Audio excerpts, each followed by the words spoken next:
Депутат Камчыбек Ташиевдин келини төрөдү. Мурдагы депутат Камчыбек Ташиевдин уулу Таймурастын келинчеги Эркайым Абдуллаева бүгүн 9 январда таңда уул төрөдү. Бул тууралуу Абдуллаева Instagram баракчасына жазды. Ага ылайык ымыркайын ал таңкы саат 4:45 төрөгөн. Баланын салмагы 2,920 грамм, бою 53 сантиметр. Эске салсак, Таймурас менен Эркайым 2018-жылы 9 ноябрда баш кошуп үйлөнүү үлпөтү Бишкектеги ресторандын биринде болгон. Маалымат булагы Барометр чекиткежи.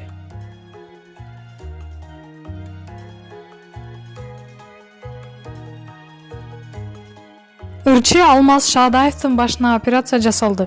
Бүгүн 9 январ күнү Ырчы Алмаз Шаадаевдин башына операция жасалды. Операциясы тууралуу ал Супер чекиткежи порталына төмөнкүлөрдү билдирди. 2 жыл мурун чекеме шишик чыгып, улам чоңоюп жаткан. Шишик орутпаганы менен акыркы кезде ыңгайсыздык жаратып баштаган. Дарыгерлер липома, майдан жаралган залалсыз шишик деген диагноз коюшту. 2 саатка созулган операция ийгиликтүү өттү. Дарыгерлер убагында алдырып салдың, болбосо шишик мээге терип кетмек дешти. Анткени сырттан кичине эле шишик болгону менен ичине карап өсүп, сөөгө жетип калган экен. Кудайга шүгүр, азыр акыбалым жакшы дейт Алмаз Шаадаев. Маалымат булагы Супер чекиткежи.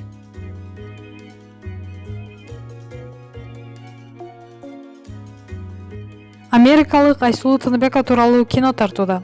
Америкалык Рэйчел Сайн Кыргызстан тарыхында биринчи жолу эркин күрөш боюнча дүйнө чемпиону болгон Айсулуу Тыныбекова тууралуу документалдык тасма тартууда. Анын тизери YouTube каналына Айсулуу Against the Wind, Айсулуу шамалга каршы деген ат менен жарыяланды. Видеодо Айсулуу Тыныбекова алгач машыгып жүргөндө аны мектепте жалгыз жүрөт дегендер болгонун айтып берген. Эң биринчи кыйынчылыктар анын жалгыз машыккан учуру экенин билдирген. Андан сырткары чет жака мелдештерге барып, жеңишке жеткенде башкаларга Кыргызстанды картадан көрсөтүп берген учурлар болгонун айтат. Учурда Айсулуунун башкы максаты Токиодо боло турчу Олимпиада оюндарына алтын медаль алуу. Белгилей кетсек, Айсулуу Тыныбекова Кыргызстандын тарыхында кыз келиндер арасында биринчи жолу дүйнө чемпиону болгон спортчу. Ал буга чейин Азиянын 3 жолку чемпиону, 2016, 2017, 2019 жылдары чемпион болгон. Маалымат булагы Барометр чекиткежи. Белгилүү эстрада ырчысы Анжелика Instagram баракчасына билдирүү калтырды. Өз балдарына, балдардын энесине мыкаачылык, зомбулук көрсөткөн маңкурттарга жазаны күчөтүш керек. Аллах жараткан пенделерге башка пенде зыян келтирбеш керек. Биздин укугубуз бирдей. Керек болсо аялзаттык өзгөчө. Ал жарык дүйнөгө нариста алып келип, ак сүтүн берип, өмүр бою чоң жоопкерчилик менен баланы кандай болбосун, мүмкүнчүлүк чектелген балким багат. Эркек сен камкор бол. Керек болсо аялдардын сөзүнө аралашпа, жазба комментарий. Кээ бирлерден жакшы сөз күтпөй деле калганбыз. Бардык кемчиликтериңди жазып жашырып жашап келебиз.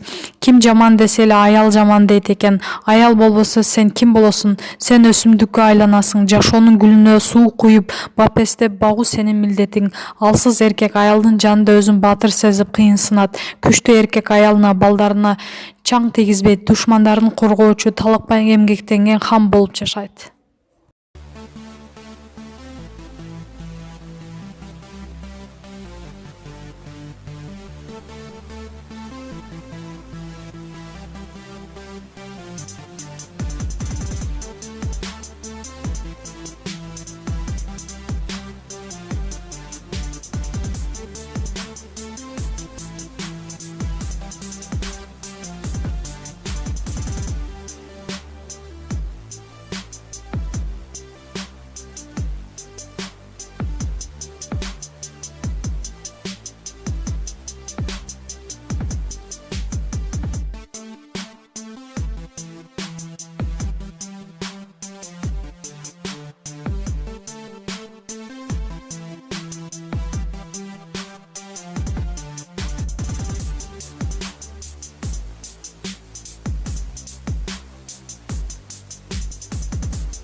Өзүңүз сүйгөн спортчуга ставка коюп акча утуп алыңыз. Жөнөкөй регистрацияны тандап, пополнить счетко кириңиз.